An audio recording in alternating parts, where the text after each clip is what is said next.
নমস্কাৰ ট্ৰায়াঙ্গুল এডুকেশ্যনৰ আনটি ভিডিঅ'লৈ সকলোকে স্বাগতম জনাইছোঁ যেহেতু আমি ম্যাথমেটিক্স আৰু ৰিজনিঙৰ মক টেষ্টসমূহ আমাৰ টেলিগ্ৰাম চেনেলত অলৰেডি আপলোড কৰি আছিলোঁ তাৰে অলৰেডি ম্যাথমেটিক্সৰ 3টা মক টেষ্ট আপলোড কৰিলোঁ আৰু তাৰে 2টা মক টেষ্টৰ সমাধানো অলৰেডি মই আমাৰ ইউটিউব চেনেলত অলৰেডি আপলোড কৰিছোঁ এটো হ'ব 3 নম্বৰটো মক টেষ্টৰ সমাধানৰ ভিডিঅ' গতিকে ইয়াত আমাৰ 9টা কোৱেশ্চনছ আছে যেকিটা নেকি যথেষ্ট ইম্পৰ্টেণ্ট কোৱেশ্চন যেহেতু আগন্তুক গেট 3 হওক বা আসাম পুলিচৰ এনেকুৱা ধৰণৰ প্ৰশ্ন অহা খুবেই সম্ভাৱনা আছে গতিকে আমি এই প্ৰশ্নকেইটা কেনেদৰে সমাধান কৰিম তাৰ বিষয়ে আজি বিশদভাৱে আলোচনা কৰিম আপোনালোকে যদি আগৰ মক টেষ্ট কেইটা বা এই 3 নম্বৰ মক টেষ্ট যদি এতিয়ালৈকে এটেম্প কৰা নাই তেতিয়াহ'লে আমাৰ টেলিগ্ৰাম চেনেলত জইন হ'ব পাৰিব তাৰ লিংকটো ডেছক্ৰিপশ্যনত দিয়া আছে বা পিন মেছেজতো পাব আপোনালোকে জইন হ'ব আৰু মক টেষ্ট কেইটা এটেম্প কৰি চাব তাৰ পিছত এই সমাধান ভিডিঅ'টো চাব পাৰিব গতিকে আহক পলম নকৰি আজি আমি এই প্ৰশ্নকেইটা আলোচনা কৰোঁ এতিয়া আমি চাওঁ হওক প্ৰথমটো প্ৰশ্ন কিছুমান প্ৰশ্ন আমি অসমীয়াত অনুবাদ কৰি ৰখা নাই কিয়নো তাত বিশেষভাৱে ইংলিছ ব্যৱহাৰ হোৱা নাই যিকেইটা প্ৰশ্নত ইংলিছ বিশেষভাৱে ব্যৱহাৰ হৈছে তাত মই ধুনীয়াকৈ প্ৰশ্নটো অসমীয়াত অনুবাদ কৰি ৰাখিছোঁ ঠিক একেদৰে প্ৰথমটো প্ৰশ্নত বিশেষভাৱে ইংলিছ ব্যৱহাৰ হোৱাই নাই চ' ইয়াত কোনো ধৰণৰ অনুবাদ কৰি ৰখা নাই এতিয়া প্ৰথমটো প্ৰশ্নত কি কৈছে আমি চাওঁ হওক কৈছে কি x = y = 2z and x into y into z equal 256 দি থোৱা আছে দেন x ইকুৱেল কি হ'ব আমি নিৰ্ণয় কৰিব লাগে মানে x ৰ ভ্যালু কি আহিব আমি নিৰ্ণয় কৰিব লাগে দুটা আমাৰ কন্ডিশন দিয়া আছে সেই দুটা কন্ডিশন ব্যৱহাৰ কৰি x ৰ ভ্যালুটো কি হ'বগে আমি নিৰ্ণয় কৰিব লাগিব এতিয়া প্ৰথম আমি লৈ লৈছো কি যেহেতু আমাৰ কি থোৱা আছে x into y into z equal to কিমান দি থোৱা আছে 256 দি থোৱা আছে নহয়নে এতিয়া এটা কথা চাওক আপোনালোকে x ৰ জায়গাত মই যেহেতু x = y = 2z দি থোৱা আছে তাৰমানে x ৰ জায়গাত মই 2z টো পুট কৰিব পাৰোঁ x ৰ জায়গাত কি পুট কৰিলো 2z পুট কৰি দিলো ইনটু এটো ইনটু হা y জায়গাটো মই কি পুট কৰিব পাৰোঁ 2z পাতি দিব পাৰোঁ হৈ গল আৰু ইনটু ইয়াত z টো আছে গতিকে z টো পাতি দিলো ইকুৱেল টু কি হৈ গল কি 256 হৈ গল ঠিক আছে এতিয়া 2 into 2 মই পাতি দিম 4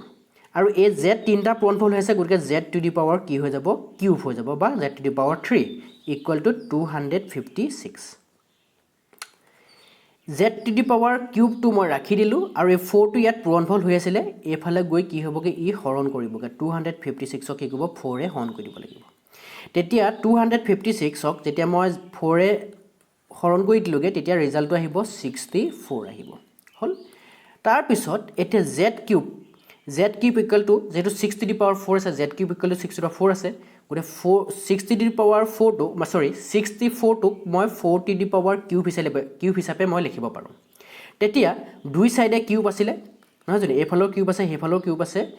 গতিকে মই কিউব টো এৰি দিলো তেতিয়া লিখিব পাৰিম z = 4 তেতিয়া z ৰ ভ্যালুটো কি পালোগে মই 4 পালোগে এতিয়া যেহেতু আমি প্ৰথমটো কন্ডিশনৰ পৰা কি পাইছো x = কি হৈছে 2z হৈছে যেহেতু আমি ভ্যালু লিয়াব গৈছো কি x ৰ ভ্যালু লিয়াব গৈছো আমি তে পাইছো ভ্যালু কাৰ z ৰ ভ্যালু পাইছো গতিকে x ৰ ভ্যালু লিয়াব যাম আমি x = কি হয় 2z হয় কাৰণ আমি পাইছো যে x = 2z হয় গতিকে 2 into 2 ৰাখিছো z ৰ জায়গাত মই কি পুট কৰিলো 4 পুট কৰিলো ইকুৱেল টু কি হৈ গল 8 তাৰমানে x ৰ ভ্যালু কি আহিলেগে 8 আহিলে গতিকে প্ৰথমটো প্ৰশ্ন শুদ্ধটো হ'ব 8 অপচন নম্বৰ সি ঠিক আছে নেক্সট প্ৰশ্নটো চাওঁ এতিয়া আমি চাওঁ হওক 2 নম্বৰ প্ৰশ্নটো 2 নম্বৰ প্ৰশ্নটো আমাক ক'ব বিচাৰিছে কি the unit digits of 13 to the power 2024 is তাৰ মানে ভূমি আছে 13 ঘাত আছে 2024 ইয়াক সমাধান কৰাৰ পিছত যেটো মান বা ভ্যালু আহিব তাৰ এককৰ ঘৰত কি অংক আহিব আমি নিৰ্ণয় কৰিব লাগে আৰু হেমতে ইয়াত অপচন 1 ৰ পৰা 4 লৈকে দি থোৱা আছে এতিয়া ইউনিট ডিজিট কেনেদৰে ফাইন্ড কৰা হয় বা এককৰ ঘৰৰ অংক কেনেদৰে নিৰ্ণয় কৰা হয় এই বিষয়ে মই অলৰেডি এটা ভিডিও বনাই ৰাখিছো ডেসক্ৰিপচনত তাৰ লিংকটো দিয়া আছে আপোনালোকে চাই ল'ব বহুত ভাল পাব সেই ভিডিওটো চাই আপোনাৰ সম্পূৰ্ণ কনসেপ্ট ক্লিয়াৰ হৈ যাব ঠিক আছে এতিয়া এই প্ৰশ্নটো যেহেতু মই সমাধান কৰি দিব লাগিব এটা নিয়ম আপোনালোকে শিকি যাব পাৰিব এতিয়া ইয়াত ভূমিত আছে কিমান 13 আছে ভূমিত আছে 13 ঘাত আছে 2024 এতিয়া ইয়াক যদি আমি সমাধান কৰিবলৈ যাওঁ আমাৰ কিমান সময় খৰচ হ'ব আপুনি ভাবি চাওক বহুত সময় খৰচ হ'ব গতিকে ইয়াক সমাধান কৰাটো পসিবল নহয় কাৰণ 13 ওপৰত ভূমি আছে 13 ওপৰত ঘাত আছে 2024 তাৰ মানে কিনো 13 কেটা পূৰণফল কৰিব লাগিব আপোনালোকে 13 মানে 13 কেটা পূৰণফল কৰিব লাগিব 2024 তাৰ পিছত একক ঘৰৰ অংকটো পাব গতিকে এটো সম্ভৱ নহয় আপুনি যদি এটো নিয়মটো নেজানে আপুনি কেতিয়াও সমাধান কৰিব এক্সামত নোৱাৰিব গতিকে নিয়মটো জানিব লাগিব বা ইয়াৰ ৰুলটো জানিব লাগিব কেনেদৰে সমাধান কৰা যায় গতিকে ৰুলটো মতে আমাক কি কৈছে জানেনে আপুনি এই যেটো ভূমি আছিল যেটো 13 আছে 13ৰ এককৰ ঘৰৰ অংকটো কোন আছে এককৰ ঘৰত কোন আছে 3 আছে গতিকে প্ৰথমতে 3 টো লিখিলো হল ঘাতটো কিমান আছে 2024 আছে গতিকে গোটেই 2024 আমাৰ প্ৰয়োজন নাই জাস্ট শেষৰ দুটা ডিজিট লৈ লও শেষৰ দুটা ডিজিট কি আছে মানে শেষৰ দুটা অংক লৈ লও কিমান আছে 24 আছে তাৰমানে এটো সংখ্যাটো 24 হৈ গল সংখ্যা হিচাপে 24 আৰু ইনামে অংক হিচাপে 2 আৰু 4 আছে শেষৰ দুটা অংকৰ কথা কৈছো ঠিক আছে 24 টো আছে ইয়াক কি কক আপুনি প্ৰথমে 4 এ হৰণ কৰি দিয়ক 4 এ হৰণ কৰিলে কি হ'ব 4 গুণ 24 হল ভাগে কিমান আহিলে 0 আহিলে এতিয়া ভাগে কি আহে হেতু ওপৰত খুব নিৰ্ভৰ কৰে ভাগহেটো কি আহিব হেতু ওপৰত নিৰ্ভৰ কৰি আপুনি কি হ'ব ইয়াৰ এককৰ ঘৰত কি আহিব আপুনি নিৰ্ণয় কৰিব পাৰিব কেতিয়াবা এককৰ ঘৰত 1 আহিব পাৰে 2 সৰি ভাগে কেতিয়াবা 1 আহিব পাৰে 2 আহিব পাৰে 3 আহিব পাৰে নহয় জানো 4 এ হৰণ কৰিলে ভাগে কি আহিব পাৰে প্ৰথম কথা ভাগে 0 আহিব পাৰে 1 আহিব পাৰে 2 আহিব পাৰে আৰু 3 আহিব পাৰে এইকেইটাৰ ভিতৰত কোনোবা এটা আমি ভাগে পাম যেতিয়া সংখ্যাটাক 4 বা 4 এ হৰণ কৰো এই কথা নিশ্চয় আপোনালোকে জানে ঠিক আছে এতিয়া 0 আহিলে কি হ'ব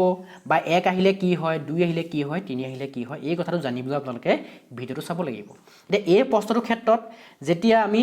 ঘাতটোৰ শেষৰ দুটা অংক মানে যেটো 24 ক 4 এ হৰণ কৰাৰ পাছত ভাগে আহিলে 0 গতিকে ভাগে যেতিয়া 0 আহিব ইয়াৰ ৰুলটো বেলেগ হ'ব যেতিয়া 4 এ হৰণ কৰাৰ পাছত ভাগে 0 আহিলে তেতিয়া আমি 3 ৰ ওপৰত ঘাত দি দিব লাগে 4 3 ৰ ওপৰত ঘাত বা পাৱাৰ আমি কিমান দি দিম 4 দি দিম হল এতিয়া 3 পদ কি আছে ঘাত কি আছে 4 আছে তাৰ মানে কিনো 3 কেটা পূৰণফল 3টা পূৰণফল সৰি 4টা পূৰণফল 3 কেটা পূৰণফল কৰিবলৈ আমি 3 টু দি পাৱাৰ 4 মানে কিনো 3 4টাৰ পূৰণফল সো 3 4টা পূৰণফল কৰি দিলো 3 4টা পূৰণফল কৰি দিলো সো 3 3 গুণ কিমান হ'ব 9 হ'ব এটো কি হ'ব 3 3 গুণ 9 9 গুণ কিমান হ'ব 81 হ'ব নহয়নে এক 81 এককৰ ঘৰত কোন আছে 81 যেটো আহিলে 81 যেটো আহিলে ইয়াৰ এককৰ ঘৰত কোন আছে 1 আছে গতিকে এই 13 টু দি পাৱাৰ 2024 যেতিয়া আমি সমাধান কৰিম যেতিয়া মান উলিয়াম একৰ ঘৰত কোন আহিব জানেনে একৰ ঘৰত 1 আহিব গতিকে আমাৰ শুদ্ধ অপচনটো কোন হ'ব অপচন নাম্বাৰ এ টো কাৰেক্ট হ'ব ঠিক আছে এতিয়া যেতিয়া ভূমি একৰ ঘৰত 3 থাকিলে আৰু সেই ওপৰ ঘাতটোৰ শেষৰ দুটা ডিজিট 4 এ হৰণ কৰাৰ পিছত 0 আহিলে ভাগে 0 আহিলে কেনেদৰে আমি একৰ ঘৰ অংকটো উলিয়াব লাগে সেই বিষয়ে শিকিলো এতিয়া বাকি কিটা ডিজিট যেনে এই তিনিটো জায়গাত অন্যান্য আমাৰ অন্য ডিজিট মানে বুজি পাইছেনে অংকবোৰৰ কথা কৈছো 0 পৰা 9 লৈকে কেটা অংক আছে 10টা অংক আছে গতিকে অকল 3 বাবে আলোচনা কৰিছো বাকি আৰু 8 9টা কি আছে অংক আছে যেতিয়া ইয়াত একৰ ঘৰত বাকি 9টা অংক থাকিব তেতিয়া কেনেকুৱা ধৰণৰ ৰুল ব্যৱহাৰ কৰিব লাগে আমি বা আকৌ আপোনালোকে যেতিয়া 4 এ হৰণ কৰিলো ঘাতটোক 4 এ হৰণ কৰে ভাগে 0 আহিলে এটো ৰুল হয় বাকি 1 2 3 হলে কি হলতেন এনেকুৱাবোৰ কথা আপোনালোকে জানিবলৈ আমাৰ ভিডিওটো আপুনি চাব লাগিব আপোনালোকে এবাৰ চাই ল'ব বহুত ধুনীয়াকৈ কনসেপ্টটো আপোনাৰ ক্লিয়াৰ যাব ঠিক আছে এতিয়া আমি নেক্সট প্ৰশ্নটো চাম আহক এতিয়া আমি চাম আহক কোৱেশ্চন নম্বৰ 3 টো কোৱেশ্চন নম্বৰ 3 টো কৈছে কি what is the HCF of 4/5 6/8 8/25 তাৰ মানে HCF মানে কি জানে হাইয়েষ্ট কমন ফেক্টৰ তাৰ মানে গখা উ এই কিটা ভগ্নাংশ কেটা দি আছে তিনটা দি আছে ইহতৰ গখা উ কি হ'ব আমি নিৰ্ণয় কৰিব লাগে এটো দিল্লী পুলিশ SI 2020 আহিছিল হল এতিয়া এই প্ৰশ্নটো সমাধান কৰিবলৈ আমি নিয়মটো নিশ্চয় জানিব লাগিব অকল আমি HCF উলিয়াব জানিলে নহব আমি অকল মানে অখণ্ড মানে আমাৰ যিবোৰ আমি সংখ্যা পাইছো যিবোৰ অখণ্ড সংখ্যাই হওক বা আমাৰ স্বাভাৱিক সংখ্যা হওক হিহতৰ গখা উ উলিয়াব জানিলে নহব আমি কিহ জানিব লাগিব ভগ্নাংশ সংখ্যাৰ কেনেদৰে আমি গখা উ বা লসাগু উলিয়াই সেই বিষয়ে আমি জানিব লাগিব গতিকে ইয়াত আমি যেহেতু ইয়াৰ ওপৰত ধুনীয়াকৈ আমি ভিডিও বনাই ৰাখিছো আপোনালোকে যদি চোৱা নাই চাই ল'ব ডেসক্ৰিপচনত তাৰ লিংকটো দিয়া থাকিব ঠিক আছে এতিয়া চাব ইয়াক সমাধান কৰিবলৈ কি হয় জানেনে আমি এতিয়া উলিয়াব লাগে কি HCF উলিয়াব লাগে HCF কাৰ উলিয়াব লাগে কেইটামান ভগ্নাংশ আছে প্ৰথম ভগ্নাংশটো হৈছে 4/5 দ্বিতীয় ভগ্নাংশটো হৈছে 6/8 আৰু তৃতীয়টো হৈছে 8/25 এইকেইটা ভগ্নাংশৰ আমি HCF বা গখা উ উলিয়াব লাগে এতিয়া ইয়াৰ নিয়মটো কি জানেনে ইয়াৰ ফৰ্মুলাটো কি জানেনে ফৰ্মুলাটো হৈছে কি যিকেইটা আমাৰ লব আছে বা নিউমাৰেটৰ বুলি কওঁ লব কি আছে 4 আছে 6 আছে 8 আছে আৰু হৰ বুলি ক'লে 5 8 25 আছে এতিয়া ইয়াৰ নিয়মটো কি জানেনে ওপৰত লিখিম আমি HCF গখা উ কাৰ লব কেইটাৰ লব বা নিউমাৰেটৰ 4 6 8 এই গিটাৰ HCF উলিয়াব লাগিব আৰু তলত উলিয়াব লাগিব LCM লসাগু কাৰ হৰ কেইটা বা ডিনমিনেটৰ 5 8 25 এটো হৈছে নিয়ম ইয়াৰ ভ্যালু যেটো আহিবগে আমি নিৰ্ণয় কৰাৰ পিছত ইয়াৰ ভ্যালু যেটো আহিব হেতু হ'ব আমি নিৰ্ণয় কৰিব লগিয়া গসা উ হ'ল এই ভগ্নাংশকেইটাৰ কি হ'ব গসা উ হ'বগৈ চ' আমি কি উলিয়াব লাগিব 4 6 8ৰ কি উলিয়াবলৈ প্ৰথমতে গসা উ বাই HCF উলিয়াব লাগে হাইয়েষ্ট কমন ফেক্টৰ উলিয়াব লাগে এতিয়া ইয়াত আমি গসা উ কেনেদৰে উলিয়াওঁ সেই বিষয়টো ধুনীয়াকৈ আমি আলোচনা কৰি থৈছোঁ আগৰ ভিডিঅ'ত আমি আপোনালোকে যদি চোৱা নাই চাই ল'ব তথাপি ইয়াততো আমি শিকিমেই এতিয়া আমি চাওঁ একেবাৰে সৰু সংখ্যাটো কিমান প্ৰথমতে আমি ওপৰৰ গসা উটো আগ ধৰি উলিয়াই ল'ব বিচাৰিছোঁ আটাইতকৈ সৰু সংখ্যাটো কোন 4 তাতকৈ ডাঙৰটো কোন 6 গতিকে 4 প্ৰথমতে কাক খন কৰি লওঁ 6ক খন কৰি লওঁ কেইবাৰ যাব 4 এবাৰ দিলোঁ কিমান যাব বাকী থাকিব 2 আকৌ এই 2টা কি কৰিব লাগে 4ক খন কৰিব লাগে নহয় জানো এইটো হ'ল নিয়ম আপোনালোকে নিয়মটো চাই ল'ব এবাৰ আপোনালোকে যেহেতু মই ভিডিঅ'ত ধুনীয়াকৈ বনাই ৰাখিছোঁ ইয়াত 4টোৱে মানে আটাইতকৈ সৰুটো উলিয়াই ল'ব লাগে তাতকৈ ডাঙৰটো খন কৰিব লাগে হ'ল কাৰণ আটাইতকৈ সৰু 4 তাতকৈ ডাঙৰটো 6ক খন কৰিলোঁ এবাৰ দিলোঁ 4 আহিলে বাকী থাকিলে 2য়ে আকৌ এই যিটো ভাগশেষ থাকিল ন ভাগশেষটোৱে আকৌ আমি যিটো আমি হেৰি কৰিছিলোঁ আমাৰ ভাজ্য আছিলে ভাজকক আমি কি কৰিব লাগে হৰণ কৰিব লাগে তাৰপিছত আমি কিমান যাব 2য়ে 4 খন কৰিলে কিমান যাব দুবাৰ যাব 2 দুগুণ 4 ভাগশেষ আহিলে 0 যেতিয়া ভাগশেষ যেতিয়া 0 আহিব আমি ৰৈ দিম এতিয়া ভাগশেষ কেতিয়া 0 আহিছিলে কোনটো ভাজকে হৰণ কৰাৰ পিছত ভাগশেষ 0 আহিছিলে 2য়ে গতিকে 2য়ে আকৌ কাক হৰণ কৰিম জানেনে 2টোৱে আমি শেষত আকৌ কাক হৰণ কৰিম ইটো আৰু এটা সংখ্যা আছে নহয় 8 আছে 8টো হৰণ কৰিম 8ক খন কৰিলে কেইবাৰ দিম 2 4 গুণ 8 এতিয়া ভাগশেষ কিমান আহিলে 0 আহিলে হ'ল তাৰ মানে 4 আৰু 6ৰ যেতিয়া আমি উলিয়াব 4 আৰু 6ৰ ক্ষেত্ৰত যেতিয়া গসা উ উলিওৱা নিয়মটো ব্যৱহাৰ কৰিলোঁ তেতিয়া আমাৰ গসা উ আহিলে 2 আকৌ 2টোৱে 8ক খন কৰিলোঁ তেতিয়াও ভাগশেষ আহিলে 0 তাৰ মানে আমাৰ গসা উ কি হ'বগৈ গম পায়নে HCF কিমান হ'বগৈ 2 হ'বগৈ হ'ল কি আহিলে HCF কিমান আহিলে আমাৰ 2 আহিলে এইকেইটা সংখ্যাৰ HCF 2 আহিলে শেষত কি কৰিব লাগিব 5 8 25 ইহঁতৰ কি উলিয়াব লাগে এতিয়া আমি LCM উলিয়াব লাগে LCM উলিয়াবলৈ হ'লে আমি কি দিম প্ৰথমতে আমি যেহেতু আপুনি চাব পাৰে ইয়াত চক 2 দি চক প্ৰথম আমি কি আমি LCM বা লসাগু উলিয়াবলৈ কি কৰিব লাগে একেবাৰে সৰু মৌলিক সংখ্যাতে হৰণ কৰিব লাগে এতিয়া হাততকৈ সৰু মৌলিক সংখ্যাটো কোন 2 আছে 2 যায় না আমি চেক কৰি চাব লাগে 2 নগ'লে আমি 3 লৈ যাম 3 নগ'লে 5 লৈ যাম এতিয়া প্ৰথমে 2 দিবলৈ গ'লোঁ এতিয়া প্ৰথমে 2 দিলোঁ যেনিবা 2 দিলে 2 কাক যায় 8ক যায় বাকীকেইটাক যায় জানো 5 আৰু 25ক যায় জানো তাৰমানে 2টো হয় 2টো উৎপাদক হয় 8ৰ কাৰণে 2টো উৎপাদক হয় বাকীকেইটাৰ কাৰণে উৎপাদক হয় জানো নহয় গতিকে 2 দিয়া কোনো মতলবেই নাহে আমি কমন উৎপাদকৰ কথাহে ডিছকাশ্যন কৰিম ইয়াত আমি যদি ইয়াত 2 দি থাকোঁ 2 দি থাকোঁ 2 দি থাকোঁ 3বাৰ দিম তাৰপিছত 8 টো 1 লৈ কনভাৰ্ট হৈ যাব নহয় জানো গতিকে এইটো মতলব নাই কাৰণ কেলে মতলব নাই 2 দি থকা কোনো সময় লছৰ বাদে অন্য একো নাই কাৰণ 2টো 8ৰহে উৎপাদক বাকীকেইটাৰ উৎপাদক নহয় ই কমন উৎপাদক নহয় বাকীকেইটাৰ কাৰণে গতিকে দি থকা কোনো প্ৰয়োজনে নাই আপুনি ডাইৰেক্টলি কিহে কৈ দিয়ক 5 দি দিয়ক কাৰণ 2 কেলে নিদিলেও 8ক বাদ দি বাকীকেইটাক নাযায় গতিকে 2 দিয়া মতলবত নাহে চ' 5 আকৌ 5 দিম কেলে দিম 5টো ইয়াৰ উৎপাদক হয় ই কমন উৎপাদক হয় এটলিষ্ট দুটা সংখ্যাৰ কমন উৎপাদক 5 হয় গতিকে 5হে দিম চ' 5 গুণ 5 8টো 13 নামি আহিলে 5 5 গুণ 25 এতিয়া তলত কি আছে বাৰু 1 আছে 8 আছে 5 আছে ইহঁতৰ সাধাৰণ উৎপাদক কোনোবা আছে জানো সাধাৰণ উৎপাদক ইহঁতৰ নায়েই কাৰণ ইয়াৰ এককতো কথাত নাহেই সাধাৰণ উৎপাদক একক বাদ দিয়াও কোনোৱে নাই তাৰমানে কাৰণ 8 আৰু 5ৰ কি সাধাৰণ উৎপাদক আছে জানো নাই গতিকে ইয়াত ডিছকাশ্যন কৰি লাভ নাই আৰু দি থকা কোনো প্ৰয়োজন নাই তাৰমানে এতিয়া কোনোবাই ভাবিব পাৰে যে 8ক মই 2 × 2 × 2 তিনিবাৰ দি দিওঁ সেইবোৰ টাইম পাছৰ বাদে অন্য একো নাই ঠিক আছে গতিকে আমি কি কৰিম এতিয়া পোনফল কৰিলে যিটো আহিব সেইটো হ'ব আমাৰ লসাগু হ'ব এতিয়া 5 5 গুণ 25 25ৰ লগত 8 পোন কৰিলে কি হ'ব 200 হ'ব হ'ল 200 চ' 2 যদি 200ক কাটি দিওঁ কিমান যাব 100 বাৰ যাব আমি লঘিষ্ঠ আকাৰ নিব পাৰিছোঁ গতিকে ওপৰত থাকি যাব 1 তলত থাকি যাব 100 কাৰণ 2 কাটিলে ইয়াক এবাৰ যাব 2 কাটিলে ইয়াক 100 বাৰ যাব গতিকে 1/100 গতিকে এইকেইটা সংখ্যাৰ যিকেইটা আমাৰ ভগ্নাংশ সংখ্যা আছিলে এই ভগ্নাংশ সংখ্যাকেইটাৰ যেতিয়া HCF বা গসা উ উলিয়ালোঁ উত্তৰটো কিমান পালোঁগৈ 1/100 পালোঁ গতিকে অপশ্যন নম্বৰ বিটো কাৰেক্ট হ'ব ঠিক আছে নেক্সট প্ৰশ্নটো চাওঁ আহক আমি এতিয়া আমি চাওঁ আহক কুৱেশ্যন নম্বৰ 4টো কুৱেশ্যন নম্বৰ 4টো কৈছে কি তলৰ সংখ্যাবোৰৰ ভিতৰত কোনটো 15 হৰণযোগ্য বা 15 হৰণ যাব বা বিভাজ্য যাব আমি নিৰ্ণয় কৰিব লাগে এতিয়া এই প্ৰশ্নটো সমাধান কৰিব যাওঁতে আমি এটা কথা জানিব লাগিব যে 15 বা 15ৰে কোনবোৰ সংখ্যাক হৰণ যায় এই কথাটো জানিব লাগিব এতিয়া 15 বা 15ৰে কোনবোৰ সংখ্যাক হৰণ যায় জানেনে যিবোৰ সংখ্যাক 3 আৰু 5ৰে হৰণ যায় সেইবোৰ সংখ্যা কি হ'ব 15ৰো হৰণ যাব হয় এনেকুৱা এটা সংখ্যা হ'ব যিটো সংখ্যা কি বুলিব 3ৰো হৰণ যাব লাগিব 5ৰো হৰণ যাব লাগিব তেতিয়াহে সেই সংখ্যাটোক 15ৰে বা 15ৰে হৰণ যাব ঠিক আছে এতিয়া এই সংখ্যাকেইটাৰ ক্ষেত্ৰত আমি কি কৰি দিম এনেকুৱা এটা সংখ্যা নিৰ্ণয় কৰিম যিটো সংখ্যাক 3ও হৰণ যায় 5ৰো হৰণ যায় গতিকে তিনিয়ে যিবোৰ সংখ্যা হৰণ যাব 5এ যিবোৰ সংখ্যা হৰণ যাব সেই সংখ্যাটোক আমি কৈ দিম কি 15 হৰণ যাব ঠিক আছে ইয়াতে নিশ্চয় কি হ'ব এনেকুৱা এটাহে সংখ্যা আছে যেটো সংখ্যা 3ৰো হৰণ যায় 5ৰো হৰণ যায় সেই সংখ্যাটোক আমি উলিয়াই দিম হেতু হৈ যাব আমি নিৰ্ণয় কৰিবলগীয়া সংখ্যাটো এতিয়া গতিকে এতিয়া এই কোনতে কি জনাৰ প্ৰয়োজন হৈ গ'ল এই প্ৰশ্নটো সমাধান কৰিবলৈ এটা কথা জনাৰ প্ৰয়োজন হৈ গ'ল কি 3ৰে কোনবোৰ সংখ্যা হৰণ যায় প্ৰথম কথা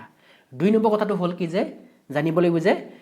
5ৰে কোনবোৰ সংখ্যা বা 5ৰে কোনবোৰ সংখ্যা হৰণ যায় সেই কথাটো আমি জানিব লাগিব ঠিক আছে এতিয়া প্ৰথম আমি কৈ ল'ব বিচাৰিছো কি 5ৰে যোৱাটো কথা কৈ লওঁ কাৰণ সবচে ইজি নিয়মটো হৈছে কি 5ৰে হৰণ যোৱা সংখ্যাবোৰ আৰু আপোনালোকে যদি এটো বিভাজ্যতাৰ নিয়ম বুলি কয় যেটো ডিভিজিবিলিটি ৰুল যে 3য়ে কোনবোৰ সংখ্যা হৰণ যায় 5ৰে কোনবোৰ সংখ্যা হৰণ যায় এবোৰ দেখিলে আপুনি ক'ব পাৰিব গতি তেনেকুৱা যদি আপোনালোকে এতিয়ালৈকে যদি ভিডিও চোৱা নাই তাৰো মই ইয়াৰ লিংকটো ডেসক্ৰিপচনত দি দিম আপোনালোকে চাই ল'ব যেহেতু তাৰ ওপৰত ধুনীয়াকৈ এটা ভিডিও বনাই ৰাখিছো ঠিক আছে এতিয়া 5ৰে কোনবোৰ সংখ্যা হৰণ যায় জানেনে যিবোৰ সংখ্যাৰ এককৰ ঘৰত 5 থাকে আৰু 0 থাকে তেনেকুৱাবোৰ সংখ্যা কিহে যায় 5ৰে হৰণ যায় এতিয়া যদি চাও এই সংখ্যাকেইটা ক্ষেত্ৰত গোটেইকেইটা সংখ্যাৰ এককৰ ঘৰত কোন আছে 5 আছে গতিকে এইকেইটা সংখ্যাক 5ৰে হৰণ যাব এতিয়া কথা হ'ল কি যে এতিয়া আমি যেটো 15 উলিয়াব গৈ আছো গতিকে নেক্সট কথাটো আহিলে কি 3ৰে কোনটো সংখ্যা হৰণ যায় এনেকুৱা নিশ্চয় সংখ্যা তিনটা আছে যে তিনটা নেকি 3য়ে হৰণ নাযায় এটাকে যাব কোনবাতে কাৰণ আমি এটাহে শুদ্ধ অপচন ওলাব নহয় জানো এতিয়া 3ৰে কোনবোৰ সংখ্যা হৰণ যায় জানেনে আপুনি এই সংখ্যাটোকে 3য়ে হৰণ যাবনে কেনেকৈ চেক কৰিব লাগিব জানেনে আমি ইয়াত থকা অংক কেইটা বা ডিজিট কেইটাৰ যোগফলটো উলিয়াই চাম এতিয়া অংক কেইটা বা ডিজিট কেইটাৰ যোগফল উলিয়াই চাওকচোন 2 প্লাস কি হ'ব 3 প্লাস 6 প্লাস 5 কিমান আহিব অংক কেইটাৰ যোগফল কিমান আহিব 2 প্লাস 3 মানে কিমান হ'ব 5 হ'ব 5 5 10 10 5 10 6 16 16 এটো 16ক 3য়ে হৰণ যায় নে 16ক 3য়ে হৰণ নাযায় গতিকে এই গোটেই সংখ্যাটো কি হ'ব 3য়ে হৰণ নাযাব এটা এই কন্তে কৈ দিও ৰুলটো কি 3য়ে কোনবোৰ সংখ্যা হৰণ যায় যিবোৰ সংখ্যাৰ অংক কেইটাৰ যোগফলটোক যদি 3য়ে হৰণ যায় মানে সংখ্যাটাৰ অংক কেইটাৰ যোগফলটোক যদি 3য়ে হৰণ যায় তেতিয়া সেই সংখ্যাটো কি হ'ব 3য়ে হৰণ যাব হল এতিয়া এই সংখ্যাটোৰ অংক কেইটাৰ যোগফল উলিয়াইছিলো 16 টো 3য়ে হৰণ যায় জানো নিশ্চয় নাযায় গতিকে সংখ্যাটো কি হ'ব 3য়ে হৰণ নাযাব গতিকে এটো আমাৰ শুদ্ধ অপচন হ'ব নোৱাৰে পিছতে যদি চাও কি আছে 1 প্লাস 3 প্লাস 7 প্লাস 5 আছে অংক কেইটা এইকেইটা যোগফল কিমান আহিব 7 আছে 12 12 3 15 15 কে 16 আহিলে গতিকে এই 16 টো 3 হৰণ যায় জানো নাযায় গতিকে এই সংখ্যাটো কি হ'ব 3 হৰণ নাযাব নেক্সট টু যদি চাও 4 প্লাস 3 প্লাস 6 প্লাস 5 এইকেইটাৰ যোগফল কিমান আহিব অংক কেইটাৰ যোগফল কিমান আহিব 4 প্লাস 3 কিমান হ'ব 7 হ'ব 7 plus 6 13 13 plus 5 that means 18 হ'ব 18 3য়ে হৰণ যায় নে 3য়ে হৰণ যায় গতিকে এই সংখ্যাটো 5এ হৰণ যায় প্ৰথম কথা দ্বিতীয়তে 3য়ে হৰণ যোৱা পালো গতিকে এই সংখ্যাটো কি হ'ব 15 বা 15ৰে হৰণ যাব গতিকে শুদ্ধ অপচনটো কোনটো হ'ব C2 হ'ব তথাপি আমি হেকৰটো অপচন ডিসকাস কৰি দিও 2 plus 2 plus 7 plus 5 কিমান আহিব গতিকে এই সংখ্যাটো যোগ কৰিলে কি হ'ব 2 plus 2 4 4 plus 7 11 plus 5 কিমান হ'ব 16 হ'ব গতিকে এটো কি হ'ব 3ৰে হৰণ নাযায় 16ক 3য়ে হৰণ নাযায় গতিকে এই সংখ্যাটো 3য়ে হৰণ নাযাব এতিয়া আমি পালোগে কোনটো অপচন নম্বৰ C2 যেটো সংখ্যা আছে এই সংখ্যাটো কি হ'ব 3ৰো হৰণ যায় 5ৰো হৰণ যায় গতিকে এই সংখ্যাটো কি হ'ব 15ৰো হৰণ যাব গতিকে কোৱেশ্চন নম্বৰ 4 টোৰ শুদ্ধ অপচনটো হ'ব অপচন নম্বৰ C ঠিক আছে নেক্সট প্ৰশ্নটো চাওঁ এতিয়া আমি চাওঁ কোৱেশ্চন নম্বৰ 5 টো কোৱেশ্চনৰ 5 টো কৈছে কি x এটা অখণ্ড সংখ্যা বাবে 6x plus 3 whole square 9ৰে হৰণ কৰিলে তাৰমানে 9ৰে হৰণ কৰিলে ভাগশেষ কিমান থাকিব আমি নিৰ্ণয় কৰিব লাগে এতিয়া যেহেতু এটা বীজগণিত প্ৰকাৰ থাকি বা এলজেব্ৰিক এক্সপ্ৰেছন এটা আছে তাক 9ৰে হৰণ কৰিব লাগিব তেতিয়া ভাগশেষ কিমান আহিব আমি নিৰ্ণয় কৰিব লাগে এতিয়া আমাক এটো উদা নাই যে ভাগ ইয়াক 9ৰে সম্পূৰ্ণভাৱে হৰণ যাব না যাব সেই কথাটো উদা নাই বা 9ৰে হৰণ কৰিলে কিমান বাৰ যাব আমাক হেতু উদা নাই আমাক কৈছে কি যে 9ৰে যদি হৰণ কৰিম হৰণ কৰাৰ পিছত ভাগশেষ কিমান আহিব কাৰণ যিকোনো সংখ্যা তাক যদি 9ৰে যদি হৰণ কৰো ন ভাগশেষ কি হ'ব পাৰে জানে নে 0 পৰা 8ৰ ভিতৰত হ'ব পাৰিব 0 পৰা 8ৰ ভিতৰত কোনোবা নহয় কোনোবা এটা ভাগশেষ আহিব পাৰে ঠিক আছে মানে ধৰক সাপোজ 9 যদি এই সংখ্যাটো সম্পূৰ্ণভাৱে বিভাজ্য গুছি যায় বা হৰণ গুছি যায় তেতিয়া ভাগশেষ আহিব 0 হল সো ঠিক একেদৰে বাকিবোৰ আমি 0 পৰা 8 লৈকে পাম আপুনি এই কথা জানে আছে যেতিয়া 9ৰে হৰণ কৰা যায় তেতিয়া ভাগশেষ 0 পৰা 8ৰ ভিতৰত পাব আকৌ যদি কোনোবা এটা সংখ্যা যদি 8ৰে হৰণ কৰে তেতিয়া 0 পৰা 7ৰ ভিতৰত পাব এই কথাবোৰ আপোনালোকে জানে বুলি ভাবি লৈছো সো আমি এই প্ৰশ্নটো সমাধান কৰিব যাওঁতে আমি কি কৰিব লাগিব প্ৰথমতে যেটো এলজেব্ৰিক এক্সপ্ৰেছন এটা আছে বীজগণিতীয় ৰাশি এটা আছে এই বীজগণিতীয় ৰাশিটোক আমি কি কৰিব লাগিব প্ৰথমতে সমাধান কৰি ল'ব লাগিব তাৰ পিছত ইয়াক আমি কি কৰিব লাগিব 9 হৰণ কৰি চাব লাগিব গতিকে এই বীজগণিতীয় ৰাশিটো যদি আমি সমাধান কৰিব যাওঁ 6x + 3 হোল স্কয়াৰ আছে গতিকে আমি প্ৰথম এই বীজগণিতীয় ৰাশিটো সমাধান কৰিবলৈ প্ৰথম কি জানিব লাগিব কি a + b হোল স্কয়াৰৰ ফৰ্মুলা আমি জনা খুবেই প্ৰয়োজন আছে a + b হোল স্কয়াৰ ফৰ্মুলাটো কি আছিল a square plus twice ab plus কি দিয়া আছে b স্কয়াৰ দিয়া আছে এটা এই ফৰ্মুলাটো ব্যৱহাৰ কৰি ইয়াক প্ৰথমতে আমি সমাধান কৰি লওঁ ইয়াক যদি সমাধান কৰোঁ কেনেকুৱা ধৰণৰ হ'ব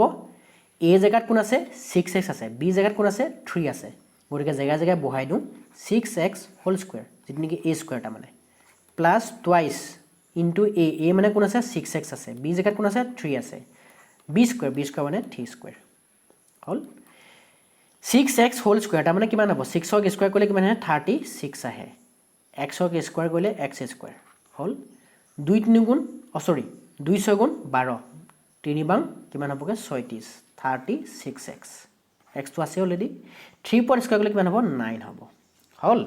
এতিয়া এটা কথা চকচোন এই যেটো বীজগণিত ৰাখি পালোগে যেটো বীজগণিত ৰাখি পালো বা এলজেব্ৰিক এক্সপ্ৰেছনটা পালো আমি ইয়াৰ পৰা 9 টো আমি কমন ল'ব পাৰিম ন 9 টা কমন ল'লে কিমান হৈ যাব 4x² হৈ থাকিব 4x² প্লাস এটো 4x হ'ব এটো স্কয়াৰ হা তাৰ পিছত কি হ'বগে এটো 1 থাকিব মই 9 টো কমন ললো কাৰণ ইয়াত 9 টো এই গিটা ৰাখিৰ পৰা 9 টা কমন ল'ব পাৰো 9 টো কমন ললো তাৰমানে 9 টা কমন ললো এটা 4x² থাকিব ইয়াৰ কাৰণে এটো কাৰণে থাকিব 4x থাকিব এটো কাৰণে 1 থাকি যাব আপুনি যদি 9 ৰে এতিয়া ইয়াক পূৰণ কৰি দিয়ে ন ওপৰ ৰাখিটোকে পাব 9 যদি ইয়াক পূৰণ কৰি দিয়ে গুটেটোকে তেতিয়া ওপৰ ৰাখিটোকে পাব ঠিক আছে এটা এই ৰাখিটোক আমি কিহে হৰণ কৰিব লাগে 9 হৰণ কৰিব লাগে কোনে 9 হৰণ কৰিব লাগে 9 হৰণ কৰি দিলো তাৰমানে আলটিমেটলি আমি যদি চাও ন ইয়াক আমি এনেকৈ পাতিব পাৰো কেনেকৈ পাতিব পাৰো আপুনি তো বিভিন্ন ধৰণে কৰিব পাৰে যে 4x² প্লাস 4x প্লাস 1 ইয়াক কিহে হৰণ কৰিব লাগে 9 নহয় জানো এই 9টোৱে এই 9টো কাটি দিম ন থাকি যাব কি 4x² প্লাস 4x প্লাস 1 তাৰমানে আপা কি বুজি পালে আপোনালোকে 9 এই আমাৰ যেটো ৰাখি আছিল বীজগণিত ৰাখি আছিল এটো সম্পূৰ্ণভাৱে বিভাজ্য হৈছে বা আপুনি যদি এই কথাটো এনেকৈ কোন বুজিবলৈ অসুবিধা পাইছে তেতিয়া এনেকৈ পাতক আপুনি কি আছে আমাৰ কি আছে 3x 36x² আছে 36x আছে প্লাস 9 এটো কি কৰিব লাগে এই ৰাখিটো কিহে কৰিব লাগে 9 হৰণ কৰিব লাগে এনেকুৱা নহয় জানো কি এটা আপুনি কেইবাৰ দিব 4x² প্লাস 4x প্লাস 1 আপুনি পূৰণ কৰি দেখো এইটোৱে পাব 9 এ 4x² কৰিলে কিমান পাব 36x² পাব প্লাস 9 এ 4 ইনটু কৰি পাব 36x পাব প্লাস 9 এ 1 লত কৰিলে পূৰণ কৰি কিমান পাব 9 পাব বাকি কিমান আহিলে শূন্য আহিলে 9 মানে কি হৈছে 9 যেনে এই কথাটো যদি এই কথাটো এনেকৈ বুজিলো হ'ব আপুনি এনেকৈ বুজিলো হ'ব 9 হৰণ কৰিছো আমি এই গুটে সংখ্যাটোকে যেটা বীজগণিত ৰাখি আছিল 9 সম্পূৰ্ণ হৰণ কৰিলে কি হৈছে হৰণ কৰিলে কি হৈছে 9 কাট গুচি গৈছে তাৰমানে 9টোৱে ইয়াক সম্পূৰ্ণভাৱে বিভাজ্য কৰিছে যেতিয়া কোনোবাটা সংখ্যাক 9 হৰণ সম্পূৰ্ণভাৱে বিভাজ্য হৈ যাব তেতিয়া ভাগে কিমান থাকিব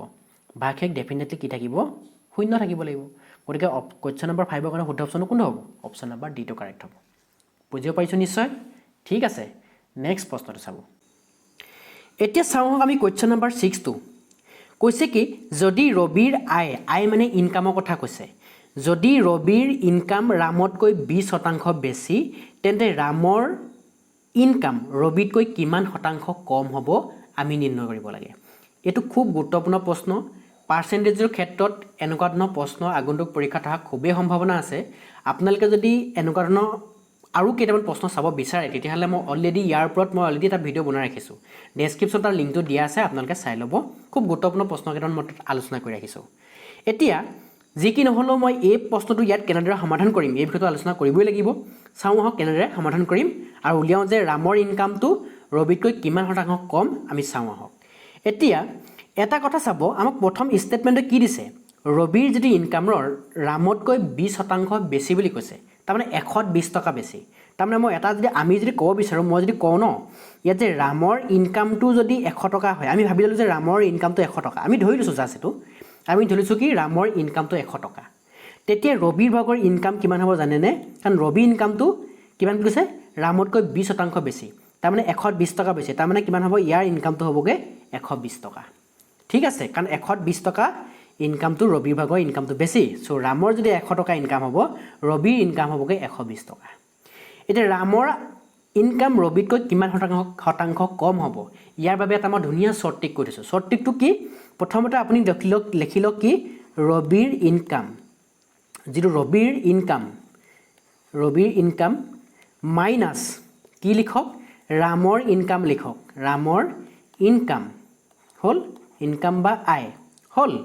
তলত লিখিব কি আপুনি কাৰ বিষয়ে উলিয়াব বিচাৰিছে ৰামৰ ইনকাম ৰবিতকৈ কিমান শতাংশ কম হেতু উলিয়াব বিচাৰিছে ৰামৰ ইনকামটো উলিয়াব বিচাৰিছে কিমান শতাংশ কম উলিয়াব বিচাৰিছে কাৰ সাপেক্ষে ৰবিৰ সাপেক্ষে তলত কি লিখক আপুনি ৰবি লিখক ৰবি ইনকাম ৰবিৰ যিটো ইনকাম হ'ল যেহেতু আমি ইয়াত মানি লৈছিলোঁ কি আমি মানি লোৱা মতে কেনেকৈ মানি লৈছিলোঁ যে ৰবি ইনকামটো কিমান মানি লৈছিলোঁ 120 টকা মানি লৈছিলোঁ ৰামৰ ইনকামটো মানি লৈছিলোঁ 100 টকা আৰু ৰবি ইনকাম মানি লৈছিলোঁ 120 টকা যেহেতু এইটো কিহত নিব লাগে শতাংশত প্ৰকাশ কৰিব লাগে যেতিয়া আমি শতাংশত প্ৰকাশ কৰিম ন কি কৰিম আমি কোনোবা এটা মানক যেতিয়া শতাংশত প্ৰকাশ কৰোঁ কি কৰোঁ 100ৰে পূৰণ কৰি দিওঁ চ' 100ৰে পূৰণ কৰি দিব লাগিব শতাংশত আমি প্ৰকাশ কৰিব বিচাৰিছোঁ ঠিক আছে এতিয়া ইয়াক সমাধান কৰিলে যিটো ৰিজাল্ট আহিব সেইটো হ'ব আমাৰ উলিয়াবলগীয়া উত্তৰটো ঠিক আছে চ' ইয়াক যদি সমাধান কৰোঁ আমি সমাধান কৰিলে কেনেকুৱা ধৰণৰ হ'ব ইয়াৰ ৰিজাল্টটো ইয়াতো হ'ব 120 পৰা যেতিয়া 100 গুচি যাব ওপৰত 20 থাকিব তলত থাকিব 120 ইনটু কিমান হ'বগে 100 হ'বগে এই 0টোৱে এই 0টো কাটিলোঁ 2য়ে মই 6 কাটি দিলোঁ আৰু 6এ কি কৰিব 100ক হৰণ কৰিব লাগিব 6এ যেতিয়া 100ক হৰণ কৰিম আমাৰ উত্তৰটো আহিব 16.6666 এনেকৈ ওলাই গৈ থাকিব পাৰ্চেণ্ট মানে শতাংশত প্ৰকাশ হৈ গৈছে চ' আমি ক'ব বিচাৰিলোঁ কি যে আমি পালোঁগৈ কি ৰামৰ যিটো ইনকাম বা আয় ৰবিতকৈ কিমান শতাংশ কম 16.66 শতাংশ কম গতিকে অপশ্যন নম্বৰ কোনটো কাৰেক্ট হ'ব অপশ্যন নম্বৰ এটো কাৰেক্ট হ'ব এইটো SSC 2007ত আহিছিলে চ' এনেকুৱা ধৰণৰ প্ৰশ্ন এক্সামত আহিব পাৰে ঠিক আছে নেক্সট প্ৰশ্নটো চাওঁ আহক এতিয়া আমি চাওঁ কুৱেশ্যন নম্বৰ 7টো কুৱেশ্যন নম্বৰ 7তে ক'ব বিচাৰিছে কি যদি এটা আয়তক্ষেত্ৰৰ দৈৰ্ঘ্য 10% বৃদ্ধি কৰা হয় আৰু ইয়াৰ প্ৰস্থ 10% হ্ৰাস কৰা হয় তেন্তে ইয়াৰ ক্ষেত্ৰফলত কি পৰিৱৰ্তন ঘটিব আমি নিৰ্ণয় কৰিব লাগে এইটো পাৰ্চেণ্টেজৰ ইনক্ৰিজিং আৰু ডিক্ৰিজিঙৰ পৰা এইটো প্ৰশ্ন হয় ইয়াৰ ওপৰতো অলৰেডি মই এটা ভিডিঅ' আপলোড কৰি ৰাখিছোঁ আৰু এনেকুৱা ধৰণৰ প্ৰশ্ন ন এইবাৰ APSC যিখন GS পেপাৰ হয় যিখন পেপাৰ নম্বৰ 2 এনেকুৱা ধৰণৰ প্ৰশ্ন এটা আহিছিলে গতিকে এনেকুৱা ধৰণৰ প্ৰশ্ন গ্ৰেড 3 অহা খুবেই সম্ভাৱনা আছে চ' আপোনালোকে সেই ভিডিঅ'টো এবাৰ চাই ল'ব তেতিয়া আৰু কনচেপ্ট ক্লিয়াৰ হ'ব তথাপিও আজি এইটো ভিডিঅ'তে যিহেতু আমি এই প্ৰশ্নটো আলোচনা কৰিমেই কেনেদৰে সমাধান কৰিব লাগিব এতিয়া ইয়াত এটা কথা কৈছে কি আয়তক্ষেত্ৰৰ কথা কৈছে আমি আয়তক্ষেত্ৰৰ ক্ষেত্ৰত মই কৈ থৈ যাওঁ আয়তক্ষেত্ৰ কোনটো কয় যাৰ বিপৰীত বাহুবোৰ সমান যিটো চতুৰ্ভুজৰ বিপৰীত বাহুবোৰ সমান তেনেকুৱাবোৰ কি বুলি কয় আয়তক্ষেত্ৰ বুলি কোৱা হয় নহয় জানো এইটো এটা মই আয়তক্ষেত্ৰ ড্ৰ কৰিছোঁ ছাপোজ ইয়াতে বিপৰীত বাহুবোৰ সমান এডাল বাহুৱে সমান এডাল বাহুৱে সমান এনেকুৱা ধৰণৰ কি বুলি কয় আয়তক্ষেত্ৰ বুলি কয় এনেকুৱা ধৰণৰ চতুৰ্ভুজক কি বুলি কয় আয়তক্ষেত্ৰ বুলি কয় এতিয়া ইয়াৰ লেংথটো যদি 10% বৃদ্ধি কৰি দিওঁ এই লেংথ এইটো L বুলি কয় এইটো ব্ৰেড বুলি কয় এইটো লেংথ এইটো ব্ৰেড তাৰমানে এইটো হৈছে দৈৰ্ঘ্য এইটো হৈছে প্ৰস্থ এতিয়া প্ৰশ্নটো কৈছে কি লেংথটো যদি 10% বৃদ্ধি কৰি দিয়া হয় আৰু যদি ব্ৰেডটোক বা প্ৰস্থটো যদি 10% হ্ৰাস কৰি দিয়া হ্ৰাস মানে কমাই দিয়া হয় তেন্তে ইয়াৰ ক্ষেত্ৰফলত কি ধৰণৰ পৰিৱৰ্তন ঘটিব আমি নিৰ্ণয় কৰিব লাগে এতিয়া এটা কথা চাব আমি যেতিয়া ইনক্ৰিজিং ডিক্ৰিজিঙৰ যেতিয়া মই ভিডিঅ'টো বনাইছিলোঁ আপোনালোকে চাই ল'ব এবাৰ তাত এটা কথা কৈছিলোঁ কি যদি বৃদ্ধি হয় তাৰমানে ইয়াতটো লেংথটো বৃদ্ধি হৈছে নহয় জানো ইয়াত বিশেষকৈ ইয়াত ভেলু কি আছে দুটা আছে এটা আছে 10% বৃদ্ধি দিয়া আছে এটা 10% হ্ৰাস দিয়া আছে এতিয়া প্ৰথমটো আমি মানি লওঁ x বুলি মানি লওঁ এইটো মই শিকাইছিলোঁ আপোনালোকক ঠিক আছে যেতিয়া বৃদ্ধি বুলি কোৱা যাব তেতিয়া আপুনি পজিটিভত ৰাখক x = 10 ৰাখক হ'ল পিছতো যদি চলক ৰাখি প্ৰথম চলকটো x ধৰিলোঁ +10 পজিটিভ 10 ল'লোঁ ধনাত্মক 10 লৈছোঁ যেতিয়া কিয়নো বৃদ্ধি হৈছে দ্বিতীয়টো 10% হ্ৰাস কৰিছে তাৰমানে হ্ৰাস মানে কমি গ'লে মই কৈছিলোঁ কি হ্ৰাস হ'লে যিটো দ্বিতীয়টো নহয় এইটো আপুনি নিগেটিভত ল'ব -10 হয় ঠিক আছে এই কথাটো মই সেই ভিতৰত ধুনীয়াকৈ শিকাইছিলোঁ তেতিয়া মই কৈছিলোঁ কি যে আপোনালোকে ইনক্ৰিজিং আৰু ডিক্ৰিজিঙৰ যদি প্ৰশ্ন আহে তেতিয়া কেনেদৰে সমাধান কৰিলে ফৰ্মুলাটো কি আছিলে x + y + x * y divided বাই 100 আছিলে এইটো আছিলে আমাৰ ফৰ্মুলাটো এতিয়া আমি প্ৰথমতে x ৰ ভেলু ল'লোঁ y ভেলুটো ল'লোঁ x টো কোনটো লৈছোঁ যিটো নেকি বৃদ্ধি হৈছিলে বৃদ্ধি হ'লে পজিটিভ ৰাখোঁ হ্ৰাস হ'লে বা কমি গ'লে আমি কি লিখোঁ নিগেটিভত ৰাখোঁ হ'ল এতিয়া এই ফৰ্মুলাটো পুট কৰি দিম তাৰপিছত যিটো ৰিজাল্ট আহিব সেইটোৰ ওপৰত নিৰ্ভৰ কৰিব আমাৰ যে ক্ষেত্ৰফলত কি ধৰণৰ পৰিৱৰ্তন ঘটিব ঠিক আছে আয়ত ক্ষেত্ৰটো ক্ষেত্ৰফলত কি ধৰণৰ পৰিৱৰ্তন ঘটিব আমি এক সমাধান কৰিলে গম পাই যাম তো এক্সৰ জেগাত কিমান বহাম আমি 10 পুট কৰি দিম y জেগাত কি পুট কৰিম -10 পুট কৰি দিম হ'ল ওপৰত কিমান হ'ব x * y তাৰমানে 10 পূৰণ -10 হ'ল আৰু তলত কিমান হ'ব 100 হ'ব এটো +10 আৰু -10 এটোটো কেনসেল আউট হৈ গ'ল এটোটো এই +10 এ -10 এ কি হ'ব 10 পৰা 10 গ'ল 0 হৈ গ'ল আৰু এই 10 দুগুণ 100 গতিকে এটো কমপ্লিটলি কাটি দিব পাৰিম ন 10 দুগুণ এটো 10 দুগুণ 100 এতিয়া চাব কিন্তু ইয়াত থাকি গ'ল কি -1 থাকি গ'ল যেটো এই মাইনাসডাল থাকি গ'ল নহয় জানো তাৰ ৰিজাল্টটো কি আহিলেগে এটোৱে কেনসেল আউট হৈ গ'ল ইউ আমি কাটি দিলগে ফাইনাল ৰিজাল্টটো কি আহিলেগে এই দুটা যোগ কৰিলে 0 পালো আৰু ইয়াত থাকি গ'ল কি গম পানি ইয়াত অকল -1 থাকি গ'ল কাৰণ এই 10 এ ইয়াক এই 10টোৱে এই 10তে পূৰণ কৰিলে 100 নাহিব জানো 100 কাটি দিলো থাকি গ'ল -1 সো ৰিজাল্টটো আহিলে -1 এতিয়া মই সেই ভিডিওৰ এটা কথা কৈছিলো যে এনেকুৱা ধৰণৰ প্ৰশ্নত যেতিয়া x ভ্যালু উলিয়াই ল'ব y ভ্যালু উলিয়াই ল'ব তেতিয়া আমি এই ফৰ্মুলাটো পুট কৰাৰ পাছত যেটো ৰিজাল্ট আহিব সেই ৰিজাল্টৰ ওপৰত খুব নিৰ্ভৰ কৰিব আপোনাৰ যে উত্তৰটো কি হ'ব ক্ষেত্ৰফলৰ পৰিৱৰ্তন কি ঘটিব ইনক্ৰিজিং হ'ব নে ডিক্ৰিজিং হ'ব নে কোনো ধৰণৰ সলনি নহ'ব এই কথাটো কি হ'ব নিৰ্ভৰ কৰিব ফাইনালি অহা যেটো ৰিজাল্ট যদি মই এটা কৈছিলো কি যেটো ফাইনাল ৰিজাল্ট আহিব যদি ফাইনাল ৰিজাল্ট নিগেটিভত আহে তেতিয়া কি হ'ব ডিক্ৰিজিং মানে হ্ৰাস পোৱা কথা কৈছে দেই আৰু যদি পজিটিভত আহে ভ্যালু যদি পজিটিভত আহে তেতিয়া কি হ'ব ইনক্ৰিজিং মানে বৃদ্ধি পোৱা কথা কৈছে আৰু যদি 0 আহি যায় ৰিজাল্ট কেতিয়াবা 0 আহিব পাৰে ইয়াত -1 আহিলে কেতিয়াবা 0 আহিব পাৰে 0 হলে কি হ'ব কোনো ধৰণৰ সলনি নহ'ব কি সলনি হ'ব ক্ষেত্ৰফল সলনি নহ'ব ঠিক আছে এতিয়া এই প্ৰশ্নটো চালু যে -1 আহিছে মাইনাস মানে কি হ'ব ডিক্ৰিজিং হ'ব এই 1 মানে কি হ'ব 1 টা পাৰ্সেন্টেজ আছে মানে 1% ডিক্ৰিজ হোৱা বুজাইছে তাৰ মানে 1% হ্ৰাস পোৱা বুজাইছে যদি এইকাত +1 আহিলতেন তেতিয়া লিখিলতেন কি 1% কি হলতেন ইনক্ৰিজিং হলতেন যদি এটো +1 আহিলতেন যদি এটুকাত 10 আহিলতেন +10 আহিলতেন 10 আহিব পাৰে কেতিয়াবা এখন 10 আহিব পাৰে 10 আহিলে কি বুজি পাম 10% ইনক্ৰিজিং বা বৃদ্ধি হোৱা কথাটো বুজাম যদি এটুকাৰ ৰিজাল্টটো কেতিয়াবা 0 আহিব 0 আহিলে গম পাম কি যে ইয়াত কোনো ধৰণৰ এই ক্ষেত্ৰফলৰ কোনো ধৰণৰ পৰিৱৰ্তন নঘটে নো চেঞ্জ কোনো ধৰণৰ পৰিৱৰ্তন নঘটে বুলি লিখিম ঠিক আছে আশা কৰি বুজি পাৰিছে আপোনালোকে যদি আপোনালোকে এই প্ৰশ্নটো অকন বুজিবাত অসুবিধা হৈছে ন মই সেই ভিডিওটো আপোনাক চাই লওক কেইটামান বেছি প্ৰশ্ন মই আলোচনা কৰা নাই মাত্ৰ 5টা কোৱেশ্চন আলোচনা কৰিছো বহুত ভাল ধৰণে আলোচনা কৰিছো ভাল ধৰণে আপোনাৰ কি হ'ব কনসেপ্টটো ক্লিয়াৰ হৈ যাব ডেসক্ৰিপচন তাৰ লিংকটো দিয়া আছে এবাৰ চাই ল'ব ঠিক আছে নেক্সট প্ৰশ্নটো চাওঁ আহক এতিয়া আমি চাওঁ কোৱেশ্চন নম্বৰ 82 কোৱেশ্চন নম্বৰ 82 ত ক'ব বিচাৰিছে কি যদি m অনুপাত n ইকুৱেল টু 3 অনুপাত 2 হয় তেন্তে 4m + 5n অনুপাত 4m - 5n কি হ'ব আমি নিৰ্ণয় কৰিব লাগে এটো যেটো ৰেশিও বা অনুপাতৰ প্ৰশ্ন এতিয়া এটা কথা চাব আমাক দিয়া আছে কি m অনুপাত n ভ্যালুটো কিমান দি থোৱা আছে 3 অনুপাত 2 দি থোৱা আছে তাৰমানে এই কথাটো মই এনেদৰে লিখিব পাৰো নেকি m ডিভাইডেড বাই n এটো m অনুপাত n টো এনেকৈ লিখিব পাৰি ন আমি সকলো জানো এটো কি 3/2 এনেকৈ লিখিব পাৰো নহয় নে ঠিক আছে মই এনেকৈ লিখি ললো এতিয়া চাব আমি কাৰ ভ্যালু লিব লাগে 4m + 5n অনুপাত কি আছে এটো ব্যাকৰণত ৰাখিব লাগিব 4m - 5n ইয়াৰ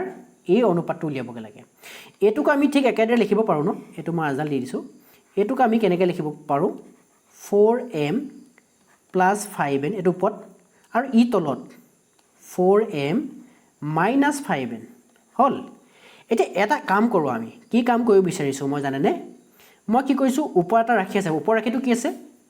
যেটো আমি লব বুলি কওঁ লবত কি আছে 4m + 5n আছে তলত আছে হৰত আছে 4m - 5n আছে মই লব আৰু হৰকে কিহে হৰণ কৰিছো জানেনে একেটা ৰাখি আমি এটা কথা কৰিব পাৰো নৰো যেটো এটা ভগ্নাংশ নিচিনা হৈ থকা না জানো এই ভগ্নাংশটোৰ ক্ষেত্ৰত লবটোক আৰু হৰটোক একেটা সংখ্যাৰে একে সংখ্যাৰে আমি হৰণ কৰিব পাৰো ন তাৰমানে মই এটো ক'ব বিচাৰিছো যেটো লব আছে লবটো কি 4m - 4m + কি আছে 5n আছে ইয়াক মই কি কৰিলো n এ হৰণ কৰি দিলো লবটোক যদি n এ হৰণ কৰো ন হৰটোকো কি কৰিব লাগিব n এৰে হৰণ কৰি দিব লাগিব তেতিয়া সমান হৈ থাকিব আমি হৰতে শিকি আহিছো লব আৰু হৰক যদি একেটা সংখ্যাৰে যদি হৰণ কৰো তেতিয়া ভ্যালুটো একে থাকে মানটো একে থাকে ঠিক আছে সো আমি যদি হৰণ কৰি দিও n এ হৰণ কৰি দিলো নহয় জানো তে n এ ভাগকে হৰণ কৰি দিও এটো কি থাকি যাব ইয়াৰ কাৰণে কি থাকি যাব 4m এটো ডিভাইডেড বাই n হৈ যাব প্লাস আমি এটা যেটো পাৰ্টিশন বুলি কওঁ আমি ভাগ কৰি দিব পাৰোঁ এই n টো ইয়াৰ কাৰণে এবাৰ n টো ইয়াৰ কাৰণে এবাৰ ল'ব পাৰোঁ 5n ডিভাইডেড বাই n হ'ল ইয়াতো আমি একে কৰিব পাৰোঁ 4m minus n also divided by n minus 5n divided by n হ'ল এতিয়া চাব আপোনালোকে কি কৰিম মই ইয়াৰ পিছত কি কৰিম মই ইয়াত কৰিবলগীয়া কি চাব মই 4 টো ৰাখিলোঁ 4 টো বাহিৰলৈ তললৈ ৰাখিছোঁ এই 4 টো মই তললৈ ৰাখিছোঁ m by n এটো মই কি লিখিব পাৰোঁ m by n বুলি লিখিব পাৰোঁ হ'ল প্লাছ an টোৱে মই an টোৱে কাটি দিলোঁ থাকি গ'ল কি অনলি ইয়াত অনলি 5 থাকি গ'ল হ'ল তলত চাব 4 টো মই বাহিৰ ৰাখি দিলোঁ এটো কি হ'ব m by n বুলি ৰাখিব পাৰোঁ মই হ'ল মাইনাস ইয়াত an টোৱে কাটি দিলোঁ থাকি গ'ল কি অনলি 5 হ'ল এতিয়া চাব এতিয়া মই কি কৰি দিম 4 টো 4 ৰাখিছোঁ ইনটু এটো ইনটু নহয় 4 লগত ইনটু আছে m by n টো সো m by n মানে কি পুট কৰিব পাৰোঁ মই 3 by 2 বুলি পুট কৰিব পাৰোঁ যিটো আমি দি থোৱা আছে আমাৰ প্ৰশ্নটোত so plus 5 m by n মানে কি আছে 3 by 2 দি থোৱা আছে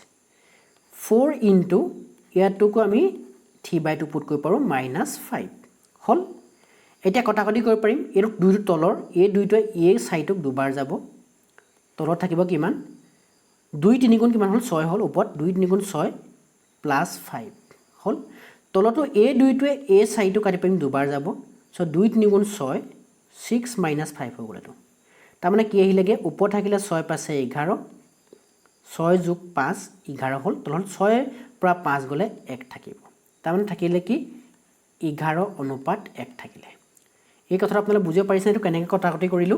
এই দুইটা চাই কাটিলো 2 এই দুইটো এই তিনটা পইণ্ট কৰি 6 হ'ব 6 প্লাস কি হ'ল 5 হ'ল এটো 6 প্লাস 5 এনে লিখিছে যেনেকৈ এই দুইটো এই সাইডে কালি দুবাৰ 2 3 গুণ 6 6 minus 5 সো 11 by 1 আহিলে সো 11 অনুপাত 1 আহিলে গটিকে এই কোৱেশ্চন নম্বৰ 8 ৰ বাবে শুদ্ধ অপচনটো কোনটো হ'ব জানেনে এটো অপচন নম্বৰ বি টো হ'ব গটিকে এতিয়া আমাৰ এটো এসএসসি 2007 ত আহিছিলে এনেকুৱা ধৰণৰ প্ৰশ্ন আপোনাৰ এক্সামত সুধিব পাৰে এটো এটা খুব গুৰুত্বপূৰ্ণ প্ৰশ্ন হ'ব পাৰে আপোনালোকৰ বাবে ঠিক আছে নেক্সট প্ৰশ্নটো চাওঁ এতিয়া আমি চাওঁ কোৱেশ্চন নম্বৰ 9 টো কোৱেশ্চন নম্বৰ 9 টোত কৈছে কি আইএসআই 16 দিনত বা 16 দিনত এটা কাম সম্পূৰ্ণ কৰিব পাৰে 8 দিনত একে কাম সম্পূৰ্ণ কৰিব পাৰে অমিতাই যদি দুইজনে একেলগে কামটো কৰে তেন্তে কিমান দিনত একে কাম সম্পূৰ্ণ কৰিব পাৰিব এই প্ৰশ্নটো টাইম এণ্ড ওয়াৰ্কৰ পৰা আহিছে